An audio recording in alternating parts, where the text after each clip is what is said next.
오늘은 로마서의 23번째 시간인데요. 로마서 8장을 계속 나누고 있습니다. 8장 자체가 좀 내용이 많아서 거의 4등분해서 지금 세 번째 시간인데요.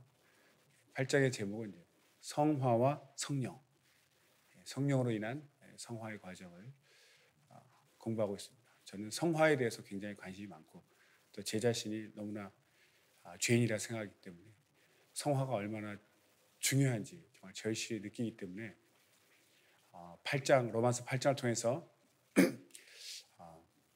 굉장히 깨닫는 바가 큽니다. 오늘 공부할 것은 로마서 8장 18절에서 30절, 18절에서 30절입니다. 그 소제목은 장차 나타날 영광, 장차 나타날 영광. 우리가 이제 부활 후에 주님 재림 시에 우리가 이제 부활할 터인데 그때 우리가 받을 그 영광에 대해서 지금 기록하고 있습니다. 한 말씀 한 말씀 돌아보기를 원합니다. 먼저 18절 읽겠습니다. 18절입니다. 생각건대 현재의 고난은 장차 우리에게 나타날 영광과 좋게 비교할 수 없도다.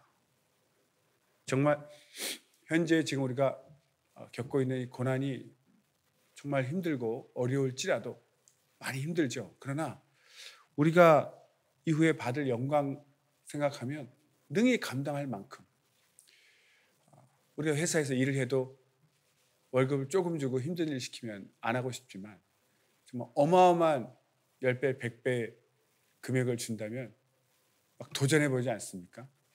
그 힘들지만 그만큼 돈을 많이 번다 그러면 얼마나 기쁘겠습니까? 그런 것처럼 우리 영혼도 하나님께 받을 그 영광을 생각하면 능히 현재 고난은 우리가 감당할 수 있다 이런 뜻이 되겠죠. 그래서 현재의 고난이 뭡니까? 현재의 고난.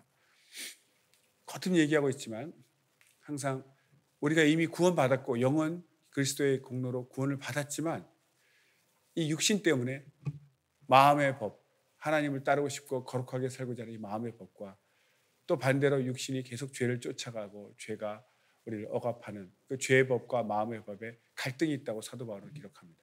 그 투쟁 가운데 그 갈등, 그것이 항상 우리 마음을 괴롭히고 있죠.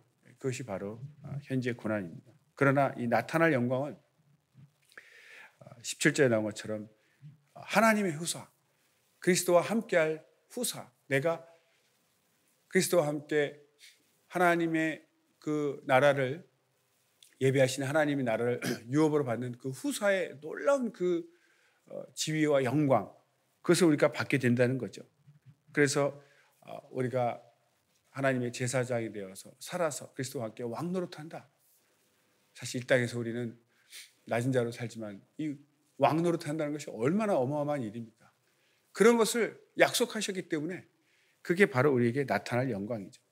그런 것을 우리가 항상 소망 가운데 주님 약속하신 것을 품고 살기 때문에 이 땅의 현재 고난을 극복하고 밖으로의 핍박, 또 안에서의 갈등, 여기서 우리가 져서 무너지면 믿음을 포기하게 되는 거죠. 그렇지 않습니다. 여전히 우리는 죄를 짓고 괴로워하지만 이미 구원받은 자로서 회개를 통해서 날마다 우리 마음을 고쳐서 성화되어져 가는 그런 삶을 사는 것입니다. 19절에서 21절까지 읽겠습니다. 19절에서 21절입니다. 피조물에 고대하는 바는 하나님의 아들들이 나타나는 것이니 피조물이 허무한 데 굴복하는 것은 자기 뜻이 아니요 오직 굴복해 하시는 이로 말미암음이라. 그 바라는 것은 피조물도 썩어짐의 종로로 타는 데서 해방되어 하나님의 자녀들의 영광의 자유에 이르는 것이니라. 조금 어려워지죠? 네, 내용이. 네. 그래서 이제 피조물이라는 말이 처음 나왔습니다. 지금까지는 이제 하나님의 아들들, 자녀들에 대해서 얘기했는데 초점이 이제 피조물까지 확장되는 거죠. 그래서 하나님의 아들들이 나타나는 것이 이제 무슨 뜻인가? 하나님의 아들들이 나타난다. 왜냐하면 하나님께서 인간들을 회복한 타락한 인간을 회복해서 다시 옛날 타락하기 전 다시 타락했다가 마귀에게 속아서 타락했다가 다시 회복하는 이 과정이 바로 이 피조물, 인간과 함께 하나님이 창조하신 이 피조물과 밀접한 관계가 있다는 것이죠. 왜냐하면 그 만물을 다스리라고 우리 인간들에게 권한을 주셨는데, 인간이 마귀에게 속아서 타락함으로써 피조물들도 함께 타락하고 전 우주가 혼란 가운데 빠지게 되었다는 것이죠. 그래서 쉽게 말하면 사람이 다시 회복이 되면 사람에게 속했던 이 피조물들과 온 우주가 다시 정상적으로 회복이 된다는 그런 것을 말하고 있는 것입니다. 그래서 하나님의 자녀가 그 영광을 회복함으로써 피조물들도 각기 자기의 영광의 위치를 회복하고 전 우주는 본래의 질서를 회복하게 될 것입니다. 이렇게 하나님의 아들들이 나타나는 것을 고대하고 있는 것입니다. 그리고 굴복하는 것이 자기 뜻이 아니다. 이 말은 바로 피조물들이 인간이 타락하는데 같이 우리도 타락하겠습니다라고 동참한 것도 아니고, 또 자기 스스로가 또 타락하지도 않았습니다. 오직 사람이 타락하기 때문에 거기에 그 지배받고 있던 만물들이 함께 타락해 버린 것이죠. 그래서 하나님께서 타락한 인간, 만물의 지배자로 세우신 그 인간이 타락했을 때 그 인간을 저주할 때 피조물도 인간과 함께 허무하게 굴복하게 된 거죠. 인간에게 속했기 때문에 스스로 한 것이 아니라. 그래서 그런 표현을 쓰는 것입니다. 그 증거로 이제 창세기 1장 27절 28절, 또 창세기 3장 17절이 있습니다. 한번 읽어보겠습니다. 먼저 창세기 1장 27, 28절. 하나님이 자기 형상 곧 하나님의 형상대로 사람을 창조하시되 남자와 여자를 창조하시고 하나님이 그들에게 복을 주시며 그들에게 이르시되 생육하고 번성하여 땅에 충만하라. 땅을 정복하라. 바다의 고기와 공중의 새와 땅에 움직이는 모든 생물을 다스리라 하시니라. 모든 생물을 다스리라고 그랬죠. 그래서 이 모든 땅과 이 생물들이 인간의 다스림 가운데 있었습니다. 처음에. 그리고 이제 3장 17절. 아담에게 이르시되 내가 내 아내의 말을 듣고 내가 너더러 먹지 말라 한 나무 실과를 먹었은즉 땅은 너로 인하여 저주를 받고 너는 종신토록 수고하여 그 소산을 먹으리라. 땅이 인간이 타락함으로 저주를 받았죠. 그래서 가시왕건키를 내지 않습니까? 반대하는 자가 되었죠. 반대하는 피조계가 되었습니다. 그래서 이렇게 모든 생물과 땅이 인간에게 속했고 그 인간이 타락함으로 허무하게 같이 타락하는, 그런 굴복하게 되었다. 이런 뜻이 되겠습니다. 그래서 이 피조물들이 바라는 것이 바로 썩어짐의 종로로 사는 데서 해방되어서 하나님의 자녀들의 영광의 자유에 이르는 것이다. 피조물들이 썩어짐의 종로로 사는 데서 해방되어서 하나님의 자녀들의 영광의 자유에 이르는 것이다. 이렇게 표현하고 있습니다. 그러니까 썩어짐의 종로로 타면 뜻이 이제 각 피조물이 각각 그 자기 고유한 영광이 있다고 설명합니다. 사도 바울이 이제 해와 달의 영광이 다르고 별과 별의 영광이 다르고 각각 그 피조물들도 자기 영광이 있다고 표현합니다. 그런 영광이 있었는데 인간이 타락하면서 그 모든 영광을 피조물들도 자기 영광을 잃어버려서 그 썩어짐의 종로로 타게 되었다는 것이죠. 영광을 잃어버린 것이죠. 그리고 인간과 오히려 대립관계가 되었죠. 인간의 그 순종해서 소산물을 내는 땅이 가시와 엉겅퀴를 내고 땀을 흘려 수고해야 겨우 소산물을 내는, 이렇게 인간과 대립하는 관계가 되었죠. 그래서 하나님의 자녀들의 영광의 자유에 이른다. 이것은 피조물이 회복되는 것은 하나님 자녀들의 그 영광을 회복할 때 이루어진다는 것이죠. 그러니까 피조물 스스로가 되는 것이 아니라 인간에게 속해 있었기 때문에 인간이 그 영광을 회복할 때 피조물들도 그 영광을 회복하게 된다. 그래서 하나님의 자녀들의 영광의 그 자유가 회복될 때 피조물들도 자기 영광을 회복한다. 이 모든 것이 사람이 어떤 스스로 힘으로 회복하는 것이 아니라 하나님의 그 깊으신 구원 계획, 하나님이 인간을 구원하고자 하는 그 구원 계획에 의해서 하나님의 주권에 의해서 이 모든 것이 이루어지는 것이죠. 그것을 피조물들도 바라고 있는 것이다. 이렇게 설명하고 있습니다. 이런 걸 보면 참 사도 바울의 그 깨달음과 영광이 얼마나 깊은지 알 수가 있습니다. 이런 과정이 인간이 회복되고 또 피조물들의 영광이 회복되면 이사야가 예언한 그 예언이 완성될 것이다. 이렇게 설명합니다. 그 유명한 이사야서 11장 6절에서 9절이 있습니다. 읽어드리겠습니다. 그때 이리가 어린 양과 함께 거하며 표범이 어린 염소와 함께 누우며 송아지와 어린 사자가 살찐 짐승이 함께 있어 어린아이에게 끌리며 암소와 곰이 함께 먹으며 그것들의 새끼가 함께 엎드리며 사자가 소처럼 풀을 먹을 것이며 젖 먹는 아이가 독사의 구멍에서 장난하며 젖된 어린아이가 독사의 굴에 손을 넣을 것이라. 나의 거룩한 산 모든 곳에서 해됨도 없고 상함도 없을 것이니 이는 물이 바다를 덮은 것 같이 여호와를 아는 지식이 세상에 충만할 것임이니라. 아멘. 이렇게 모든 영광이 인간의 영광과 피조물의 영광이 회복되어 각각 처음 상태로 돌아가게 되면 이렇게 낙원 같은 평화로운 세상이 이루어진다고 예언하고 있습니다. 그 모든 것이 그 인간의 영광의 회복 거기서 시작된다는 것을 알고 우리 인간으로서 정말 책임감이 있다는 것을 느낍니다. 계속해서 이제 22절입니다. 23절, 22절, 23절 읽겠습니다. 피조물이 다 이제까지 함께 탄식하며 함께 고통하는 것을 우리가 아나니 이뿐 아니라 또한 우리 곧 성령의 처음 익은 열매를 받은 우리까지도 속으로 탄식하며 양자될 것 곧 우리 몸의 구속을 기다리느니라.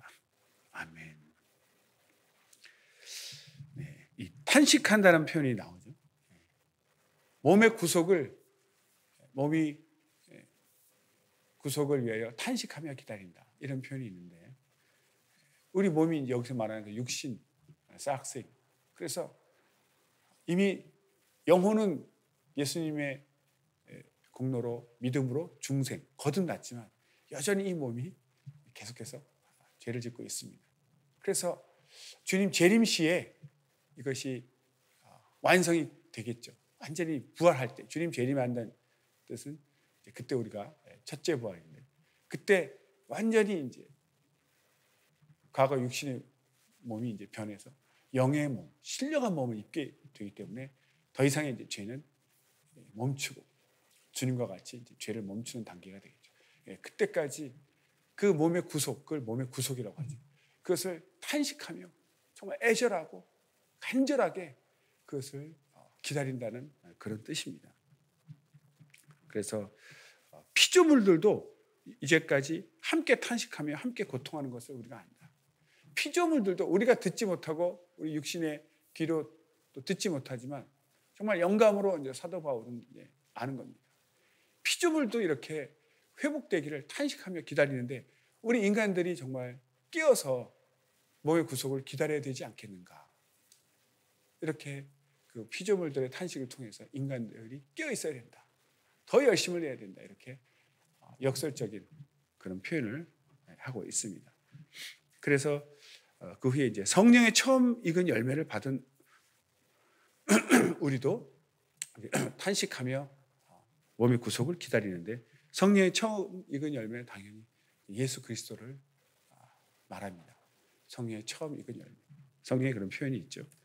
성령의 처음 익은 열매는 이제 헬라어로 아파르켄이라고 하는데 그리스도를 말하고 있습니다.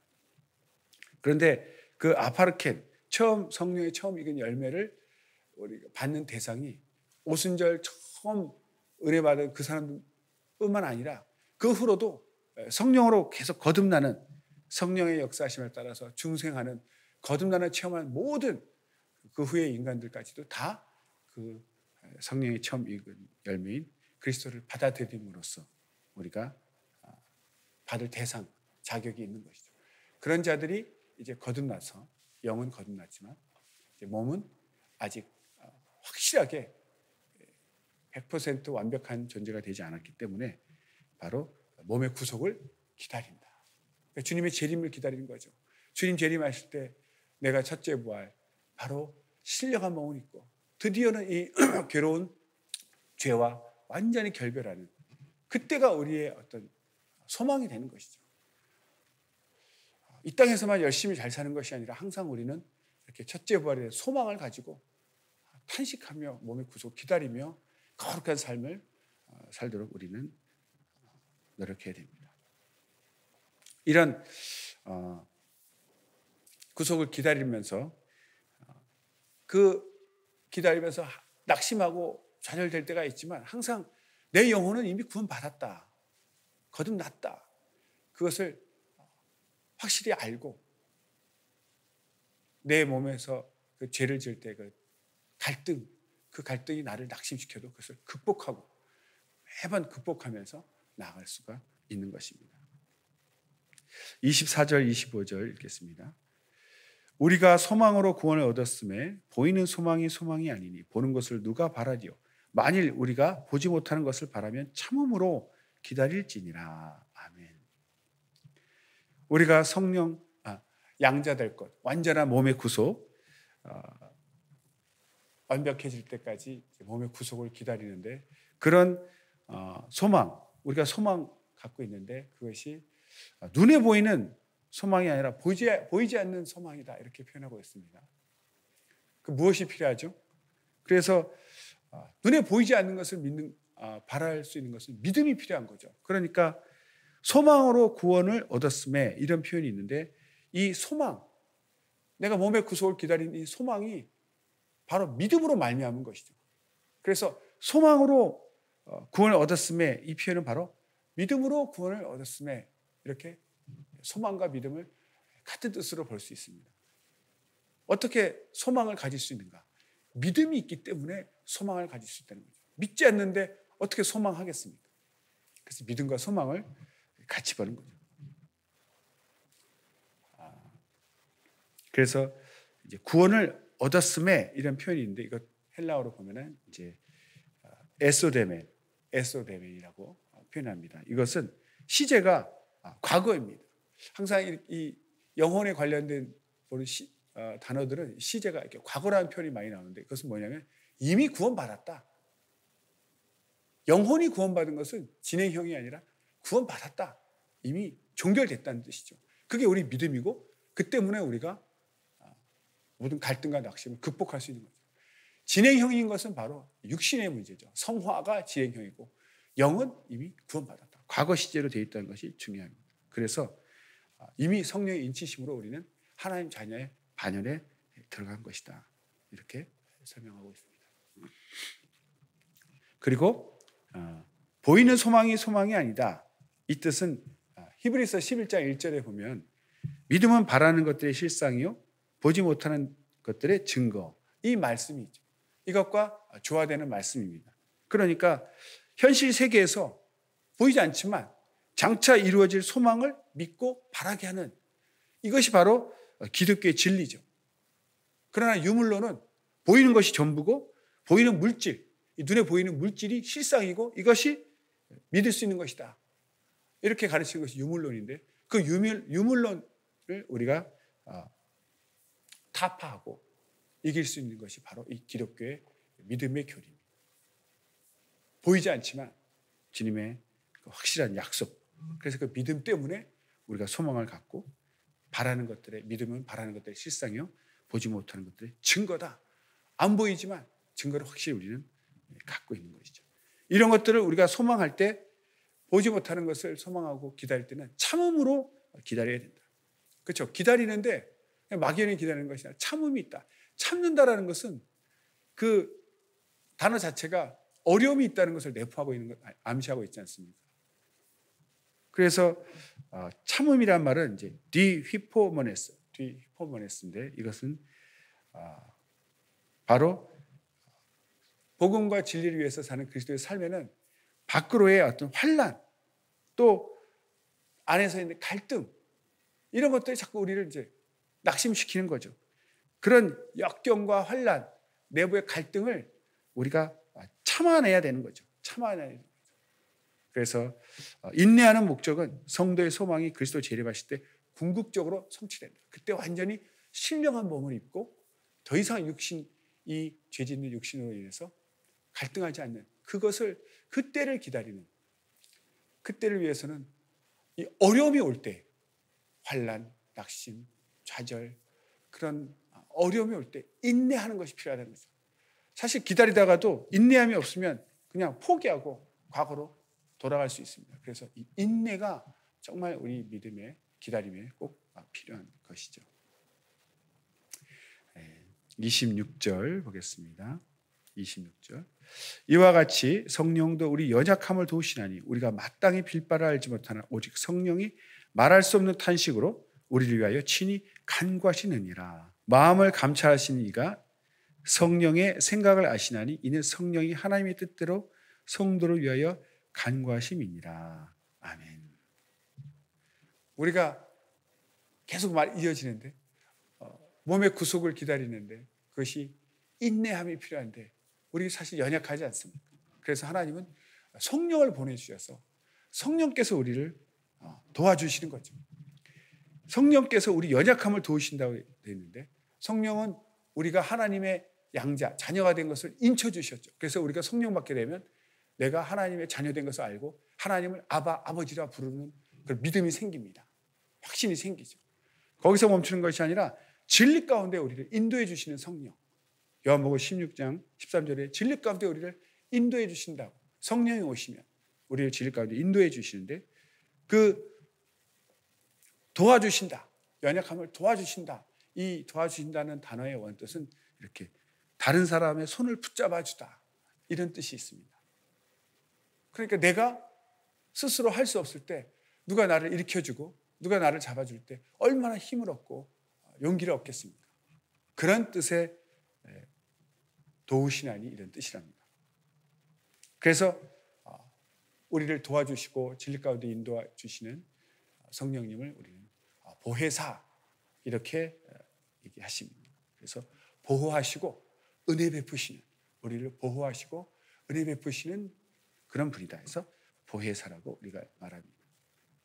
근데 우리를 어떻게 지칭하냐면 마땅히 빌 바를 알지 못하는데 성령께서 말할 수 없는 탄식으로 우리를 위하여 친히 간구하신다 이렇게 얘기하죠. 왜 빌 바를 알지 못한다고 되어 있을까요? 인간은 죄인이기 때문에 정말 이 기도를 하더라도 깊은 곳에 그 영혼에서 하나님 뜻대로 살고자 하는 그런 기도를 해야 됨에도 불구하고 출발을 육신에서 하게 되면 육신적인 정욕을 따라서 이기적이고 육신에 필요한 것을 구하게 돼서 하나님 뜻과 오히려 상반된 기도를 할 때가 많습니다. 그래서 우리가 빌 바를 알지 못한다고 이렇게 표현하고 있죠. 그래서 우리는 철저하게 내가 아직도 육신의 정욕이 남아있는 것을 알고 완전 겸손, 완전 낮아져서 성령님의 그 인도하심을 간구하는 기도. 주님, 나는 아직도 정욕이 있습니다. 육신의 기도가 아니라 하나님을 기쁘시게 하는 정말 영적인 신령한 기도를 하기를 원합니다라고 정말 자신의 그 연약함, 죄성을 인정하고 완전히 내려놓고 성령만 의지하는, 성령의 도우심을 의지하는 그런 성령의 도움을 구하는 그런 기도를 해야 된다는 거죠. 저 기도 잘하고 있습니다. 이렇게 생각할지라도 나는 마땅히 빌 바를 알지 못한다라고 성경이 말하고 있습니다. 그래서 성령의 도움이 없으면 기도의 능력도 가질 수 없고 또 기도할 내용도 찾지 못하는 거죠. 어떤 분은 기도를 5분, 10분밖에 못한다는 분이 있어요. 육신의 힘으로 하니까 힘들죠. 성령의 감동받으면 몇 시간씩 하는 분도 있지 않습니까? 그리고 오래 해도 성령의 감동이 없으면 체력으로 나는 원래 태어나서 1시간, 2시간 한다 하지만 육신적인 기도를 한다면 그게 무슨 의미가 있겠어요? 기도를 많이 하고 할 수 있는 능력 또 올바른 주님이 원하시는 기도할 수 있는 그런 분별력은 다 성령의 도우심이죠. 그래서 기도를 이렇게 표현한 학자도 있습니다. 기도는 성령 안에 계신 성령의 사역이다. 기도는 내 안에 성도 안에 계신 성령의 사역이다. 내 안에서 성령께서 기도할 수 있는 능력 주시고 기도 제목도 알려주시는 성령께서 사역하시는 것이다. 굉장히 저는 공감합니다. 동의합니다. 이렇게 기도할 때 엉뚱한 기도를 할 때 저절로 이렇게 기도 제목이 바뀌면서 제가 깜짝 놀란 적이 있었습니다.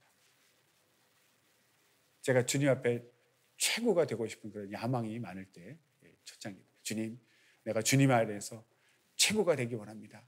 제자들 중에 최고가 되기 원합니다. 이렇게 그 12제자들도 항상 주님 좌우편에 앉고 싶었던 것처럼 저도 그런 꿈이 있었습니다. 그렇게 막 기도를 하는데 제가 바꾸지도 않았는데 이 입이 이렇게 말 내용이 기도 제목이 바뀌면서 주님 가장 낮은 자가 되게 해주세요. 조금 전까지는 가장 큰 자가 되게 해달라고 기도했는데 갑자기 가장 낮은 자가 되게 해주세요라고 제가 하지 않은 기도를 하고 있더라고요. 제 자신이. 그러면서 그 기도를 듣고 깨달았죠. 주님 앞에 큰 자가 되고 싶으면 낮은 자가 돼야 되는구나. 하나님이 제가 기도를 잘못하니까 마음을 아시고 올바른 기도로 이렇게 내용을 바꿔주신 것을 경험했습니다. 그런 식으로 성령께서 우리를 인도해 주시는 거죠. 성령이 말할 수 없는 탄식으로, 성령께서 우리보다 더 말할 수 없는 탄식으로 간구하신다고, 우리를 위하여. 이런 것이 우리에게 얼마큼 위로가 되겠습니까? 내가 비록 연약할지라도 나보다 더 나를 위해서 정말 기도해 주시는 분이, 탄식하며 기도해 주시는 성령이 계시다. 이것이 큰 위로가 된다는 뜻입니다. 그리고 이제 하나님의 뜻대로, 성령의 생각을 아시나니 또 하나님의 뜻대로, 이런 표현이 있죠. 그러니까 성령의 생각을 아신다. 성부 하나님이, 즉 성부, 성자, 성령 독립된 인격이구나. 이것을 이제 알려주고 있습니다. 그래서 성부, 성자, 성령 하나님이 삼위일체, 인격은 독립적이나 한 분이시다. 이렇게 우리가 설명합니다. 그래서 하나님의 뜻대로 구한다.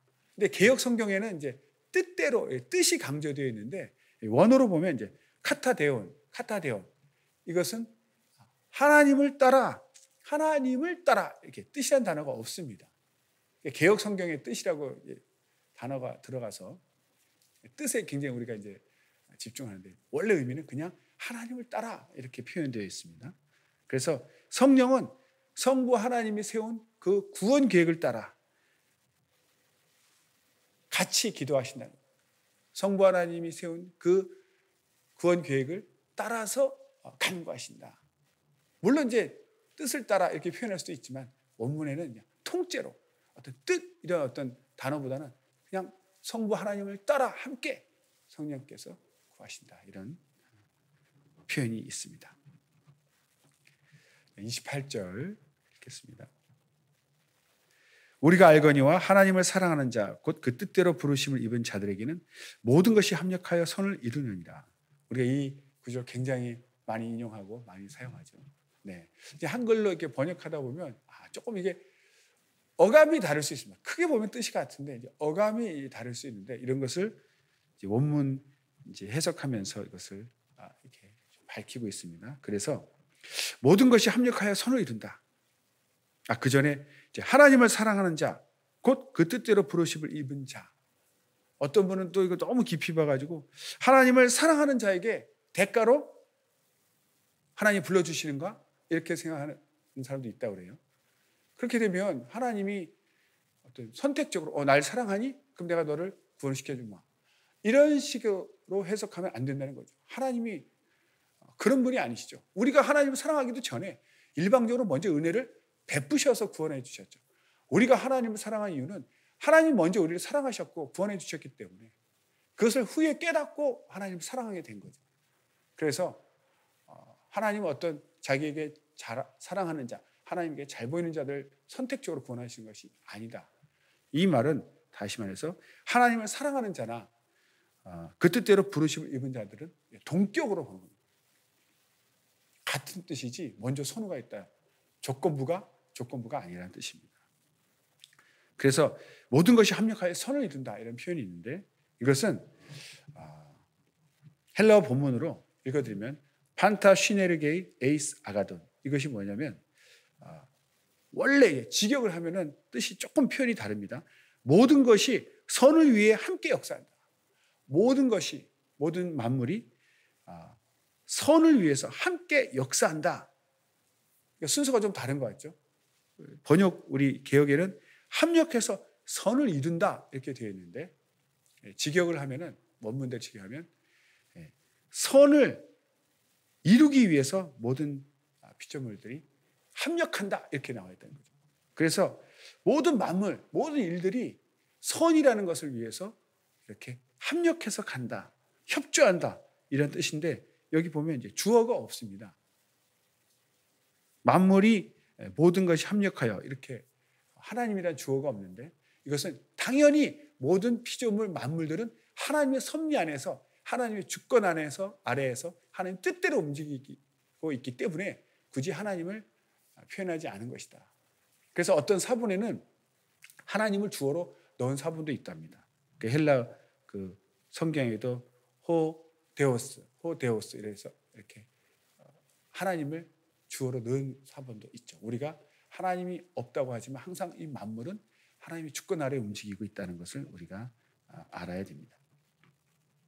그래서 하나님의 뜻이 곧 선을 이루는 것이고, 그 하나님 세우신 그 선을 향해서 모든 피조물들이 합력하고 있다, 협조하고 있다. 그것은 바로 성도를 위한 것이죠. 27절에 보면 바로 직전에 성령이 하나님의 뜻대로 성도를 위하여, 성령이 성도를 위하여 간구하신다고 되어 있거든요. 그러니까 하나님은 성도, 인간들을 위해서 모든 것을 준비하고 있기 때문에 이 선을 이룬다는 것이 이 땅에서 인간들을 위해서, 인간의 구원을 위해서 다 합력하고 있다, 이렇게 해석하고 있습니다. 29절 보면 하나님이 미리 아신 자들로 또한 그 아들의 형상을 본받게 하기 위하여 미리 정하셨으니 이는 그로 많은 형제 중에서 맏아들이 되게 하려 하심이니라. 이런 표현이 있죠. 그래서 여기 보면 아들의 형상을 본받게 하기 위하여 미리 정하셨다, 아들의 형상을 본받는다, 이런 표현이 있습니다. 그러니까 이것을 또 두 가지 해석하는 학자들이 있습니다. 주님이 재림하실 때 그때 한 번에, 그때 순간에 아들의 형상으로 변화된다, 이렇게 해석하는 사람이 있고, 이미 두 번째 해석은 그리스도를 믿은 후에, 거듭난 후에 그때로부터 계속 변화가 일어나다가 하나님의 아들의 형상을 닮아가다가 재림 때 완성이 된다. 진행형으로 보는 두 가지가 있는데, 두 가지 중에서 이제 후자를 많이 지지합니다. 그런데 이 후자를 지지하는 사람들은 바로 이제 그 성화의 교리라고 그러죠. 일단 구원받고 성화가 시작되어서 쭉 육신이 변화돼서 재림 때 완성이 된다. 하나님의 아들의 형상을 이제 본받는다. 이것이 이제 완성이 된다, 이런 표현입니다. 하나님의 아들의 형상을 본받는다, 이것은 완성된다, 이런 뜻입니다. 그래서 변화되지 않고 있다가 재림 때 갑자기 바뀐다, 이런 쪽이 있고, 거듭난 후에 쭉 성화되다가 재림 때 완성이 된다, 이렇게 보는 두 가지 견해가 있는데, 후자 같은 경우는 성화의 교리를 근거를 두고 있기 때문입니다. 이 맏아들이라는 단어가 또 나옵니다. 맏아들이 되게 하십니다. 이제 맏아들, 그럼 이제 첫째, 장자라는 뜻인데, 우리가 이제 맏아들, 장자니까 이제 첫째 이렇게 생각이 되는데, 이제 학자들은 이 맏아들을 첫째라는 의미보다는 탁월하다 이렇게 해석하는 학자들도 있습니다. 탁월한, 뛰어난. 왜 그러냐면 그 맏아들이 쓰인 단어를 이렇게, 이 단어를 쓰인 데를 보니까 그 70인역 성경에서 이스라엘에 대하여 첫 민족이 아니죠. 이스라엘 민족은 탁월한 민족이다, 이렇게 표현합니다. 그럴 때 출애굽기 4장 22절에 쓰임 받았고, 또 그 이스라엘 왕 중에서 다윗 왕을 표현할 때 이런 맏아들, 나의 장자다, 이런 표현이 시편 89편 27절에 나옵니다. 그러니까 이스라엘이 첫 민족이 아닌 것처럼 또 다윗이 첫 왕이 아니지 않습니까? 그래서 이 맏아들은 첫째라는 의미보다는 뛰어난, 탁월한, 이런 뜻을 갖고 있다, 이렇게 해석합니다. 마지막 30절입니다. 30절 읽겠습니다. 또 미리 정하신 그들을 또한 부르시고 부르신 그들을 또한 의롭다 하시고 의롭다 하신 그들을 또한 영화롭게 하셨느니라. 계속 이렇게 진행되고 있습니다. 단어가 나열되고 있죠.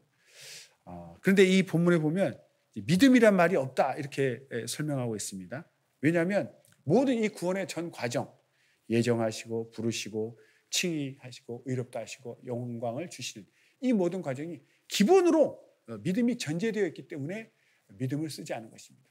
하나님의 섭리에 따라 만물이 움직이기 때문에 만물을 주어로 삼아도 실제 주어는 하나님이신 것처럼 믿음이 전제된 구원 과정이기 때문에 믿음을 따로 단어를 쓰지 않았다 이렇게 합니다. 그래서 이 나열한 단어 하나하나에 하나님의 은혜가 철저하게 암시되어 있다. 하나님이 미리 정하시고 또 부르시고 또 부른 자들을 의롭다 하시고 또 의롭다 하신 자에게 영화롭게 영광을 우리에게 주실 것이죠. 이 모든 나열되는 과정 가운데 하나님 은혜가 철저히 암시되어 있다. 그래서 에베소서 2장 8절 읽겠습니다. 너희가 그 은혜를 인하여 믿음으로 말미암아 구원을 얻었나니 이것이 너희에게서 난 것이 아니요 하나님의 선물이라. 아멘. 그러니까 믿음으로 구원받았다는 것이 이제 에베소서 2장 8절에 나와 있는데 이것이 바로 하나님의 은혜죠. 그러니까 믿음과 은혜는 우리 구원 계획의 기본으로 하나님께서 우리를 사랑하시는 그 은혜를 베푸셨고 또 믿음으로 구원받는 과정이라는 것을 암시하고 있습니다. 그래서 우리를 미리 정하시고 또 불러주신 자들을 의롭다 하시고 하나님의 그 영화롭게 만드신 이 모든 진행 과정이 믿음이 전제고 또 하나님의 은혜 가운데 진행되고 있다는 것을 기억하시기 바랍니다. 네, 오늘은 여기까지 하겠습니다. 정말 우리가 성화되는 과정이 성령의 도움 없이는 불가능하고 항상 우리는 겸손하고 나는 아직도 육신 가운데 고통받고 있는 여전히 부족한 자임을 알고 하나님의 도우심만을 바라는 겸손한 자세로 성화에 또 성화를 이루시기를 예수 이름으로 축원합니다. 기도하겠습니다.